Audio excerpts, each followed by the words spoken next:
Hello, good afternoon everyone. ठीक है, तो वेलकम टू माय चैनल। आज हम पढ़ने वाले हैं interference of light through a thin film. So first of all we need to know what is the interference. मतलब इंटरफेरेंस हम पढ़ रहे हैं through a thin film, but what is the mean of interference here? So when two light waves superimpose on each other, interference refers to the phenomena where two or more waves overlap and combine, resulting in a new wave pattern. तो अगर simple language में अगर हम पढ़ें तो क्या होता है, जब टू और मोर लाइट वेव्स, जो वेव्स हमारी होती है वो सुपर इम्पोज करती है इच अदर, एक दूसरे पे, तो उसको हम बोलते हैं interference. So what does this mean? Interference, suppose अगर कोई लाइट वेव है, ठीक है, सपोज ये एक लाइट वेव है, यहाँ से इस तरह से ये वेव जा रही है, ठीक है, इसका एम्पलीट्यूड इतना है। नेक्स्ट अगर हम वेव देखें, सेकेंड वेव, एम्पलीट्यूड इसका थोड़ा हमने इंक्रीज कर दिया, ठीक है। तो जब ये दोनों वेव्स एक दूसरे पर सुपर इम्पोज करेगी, तो जो पैटर्न हमें, दैट इज इंटरफेरेंस पैटर्न। तो जैसे अगर ये वाला जो एम्पलीट्यूड है और ये वाला जो एम्पलीट्यूड है, ठीक है, जब ये दोनों एक दूसरे को मिलेंगी तो हमें कुछ इस तरह का पैटर्न मिलेगा, that will with increasing amplitude, ठीक है। सो इस तरह से इंटरफेरेंस क्या होता है, जब दो वेव्स एक दूसरे पर सुपर इम्पोज करेगी, that is called the interference. अब इंटरफेरेंस के लिए जो हमें सोर्सेज होंगे वो किस तरह का होगा? तो coherent source. What is mean of coherent source? Having constant phase difference, same frequency and wavelength. अब कोहेरेंट सोर्स का मतलब क्या है?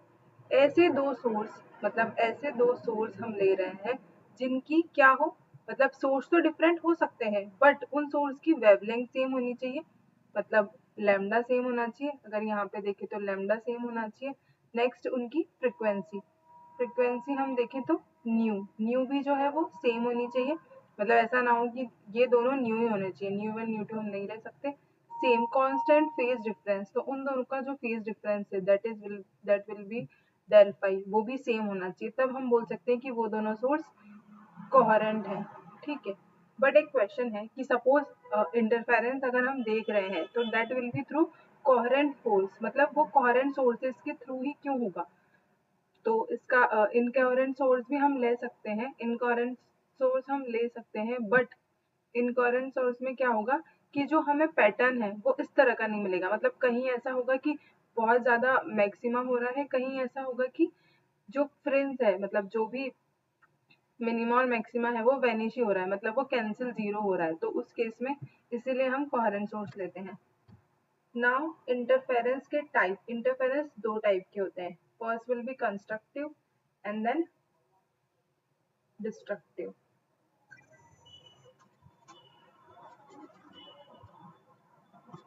नाउ कंस्ट्रक्टिव इंटरफेरेंस क्या होगा? कंस्ट्रक्टिव इंटरफेरेंस का जो फॉर्मूला है, कंस्ट्रक्टिव इंटरफेरेंस में जो हमारा फेज डिफरेंस होगा वो किसके इक्वल होगा? 2 एंड पाई के इक्वल होगा, एन पाई के इक्वल होगा। और जो कंडीशन होती है कंस्ट्रक्टिव इंटरफेरेंस की, इसका जो पाथ डिफरेंस जो होगा हमारा, वो किसके इक्वल होगा? पाथ डिफरेंस होगा हमारा, sorry that this is del pi, और जो हमारा पाथ डिफरेंस होगा वो किसके इक्वल होगा? एन लैम्डा के। जो हमारा पाथ डिफरेंस होगा वो एन लैम्डा के इक्वल होगा। थर्ड पॉइंट जो है हमारी, कंस्ट्रक्टिव इंटरफेरेंस होता क्या है? तो कंस्ट्रक्टिव इंटरफेरेंस वो होता है जब हमारी जो है इंटेंसिटी वो क्या हो, इंक्रीज हो जाए, मतलब हमारी इंटेंसिटी डबल हो जाए वेव की।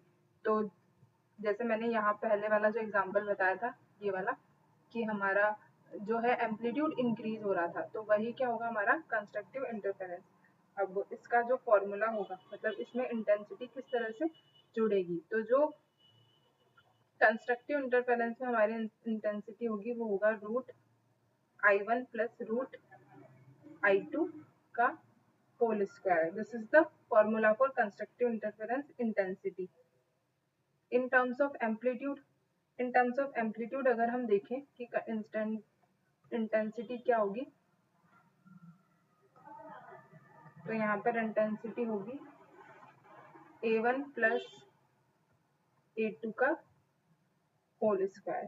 ठीक है, so this is the intensity for our constructive interference. अब ये तो हम सब जानते हैं कि I is directly proportional to A square, मतलब जो इंटेंसिटी होती है वो ए स्क्वायर के प्रोपोर्शनल होती है। वहीं से हमने ये फॉर्मूला जो है डिराइव किए हैं। ठीक है, नेक्स्ट अब अगर हम देखें डिस्ट्रक्टिव इंटरफेरेंस क्या होता है, तो जैसे कि नाम ही बता रहा है डिस्ट्रक्टिव, मतलब जो हमारा देख डिस्ट्रक्टिव इंटरफेरेंस का मतलब क्या होता है, पहले अगर हम ये समझें तो इसका मतलब है कि जहाँ पे हमारी इंटेंसिटी क्या हो जाए, कम हो जाए, मतलब बिल्कुल जीरो हो जाए। जो मैक्सिमा है मिनिमा है वो एक दूसरे को कैंसिल आउट कर दें, तो हमें यहाँ पर जो फ्रिंज मिलेगी वो किस तरह की मिलेगी, डार्क। ठीक है, तो यहाँ पर जो मैक्सिमा मिनिमा है वो यहाँ पर कैंसिल आउट हो जाएगा। तो उसके लिए जो हमारा फॉर्मूला है वो क्या होगा, for phase difference and for path difference, वो हम देखते हैं। तो फेज डिफरेंस के लिए जो हमारा फॉर्मूला है, फेज डिफरेंस को हम डेल पाई से रिप्रेजेंट करते हैं। उसका जो फॉर्मूला है वो क्या होगा हमारे पास, 2n+1 n पाई। ठीक है, 2n+1 pi. Same for path difference, path difference के लिए जो हमारा फॉर्मूला होगा वो क्या होगा, जिसको हम डेल से ही रिप्रेजेंट करते हैं पार्ट डिफरेंस, वो क्या होगा, 2n+1 and lambda by 2। Lambda क्या है हमारी यहाँ पर, वेवलेंथ है, वेवलेंथ ऑफ वेव। सेम अब इंटेंसिटी का फॉर्मूला क्या होगा, देखो कंस्ट्रक्टिव में हमारी इंटेंसिटी क्या हो रही थी, इंक्रीज हो रही थी। दो इंटेंसिटी ऐड होके उसका डबल स्क्वायर हो रहा है, तो ऑब्वियसली बात है कि इंटेंसिटी इंक्रीज होगी। बट अब डिस्ट्रक्टिव इंटरफेरेंस है तो इसमें क्या होगा, इसमें हमारी इंटेंसिटी इंक्रीज होगी, डिक्रीज होगी सॉरी, √I1 माइनस √I2 का whole square. Next in terms of amplitude अगर हम देखें तो क्या होगा, इन टर्म्स ऑफ एम्पलीट्यूड होगा A1 minus A2 whole square. ठीक है, तो these are the formula for constructive and destructive interference. अब ऐसे जो फिनोमिना है जो डिपेंड करते हैं इंटरफेरेंस पे, वो हम नेक्स्ट वीडियो में देखेंगे, for example Young's double slit experiment. So thank you so much everyone.